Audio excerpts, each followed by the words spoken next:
Hey, what's going on, YouTubers? Welcome to another episode of Super Retro Geek. And I want to start off with the question: how many of you like to travel? Well, I like to travel. And so, a lot of times when you're traveling, obviously, you're going to want to find the best deals on flights, or in some cases, maybe your hotels and cars. But mainly flights, and a lot of times people will do the normal standard thing. They'll go to various websites like Travelocity or Orbitz or Expedia, and some of them people might actually even use sites like Kayak where it aggregates from different sites. I myself, I use an app, and this app it's called Skyscanner. It's available free on the Google Play Store, and it's my go-to tool where I look for flights. And this is the reason why. So here's an example right here. So I'm looking for a flight, and when I do a search, it's very simple. It actually, like the aggregating site, it goes online and it fetches all the pricing of these different sites.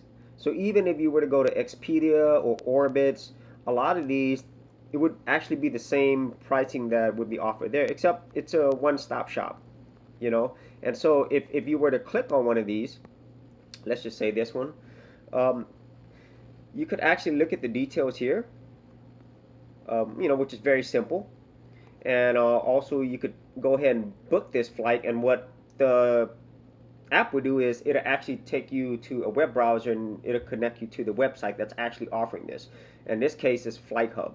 Or another cool thing is you could actually even share this through different apps. Say if you want to send this flight to somebody, you can send it through email. So that's real cool. And also, on your actual flight searches, you could actually apply various filters.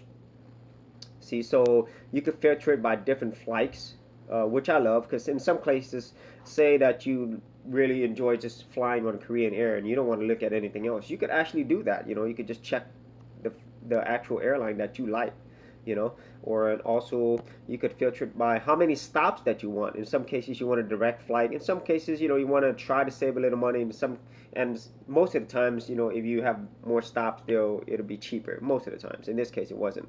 You could even filter it by duration, which is cool, by times, and so by airlines, once again. Now, that gives you a lot of control on how you want to filter it, how you want to filter your searches. You could also do a sorting range too. So there are many options here in how you can do your searches, which is awesome. Another thing I like is if you see these tools on the top right, once again, you have your share tool right here.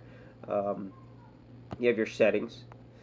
You have your this star, which could actually favorite this search. Or here's another cool thing: there's a graph.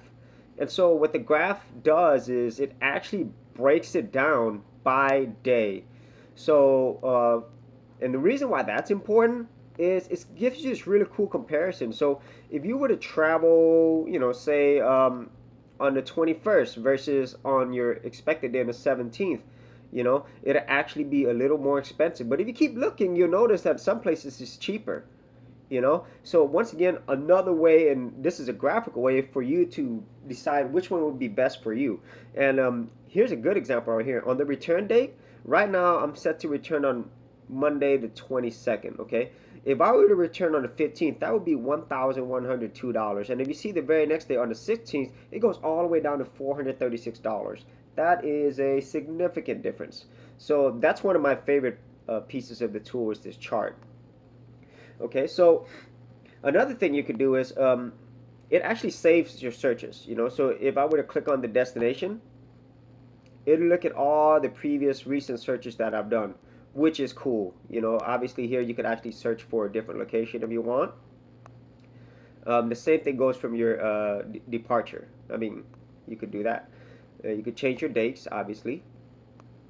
Nice graphical, number of passengers, and the class that you want to go in, which is awesome. And so that is pretty much it for Skyscanner. It's actually my favorite search tool for traveling. So if you're the type of person who travels a lot, or maybe you're just kind of lazy and you don't want to go to those different sites to find the best deal, This is the one you should download. So, what are your favorite traveling apps other than Skyscanner, or what sites do you like using? Please feel free to leave your comments below, and any suggestion for any future apps that you want me to review, please leave them below. And if you like my videos, please don't forget to subscribe, and we will see you on another episode.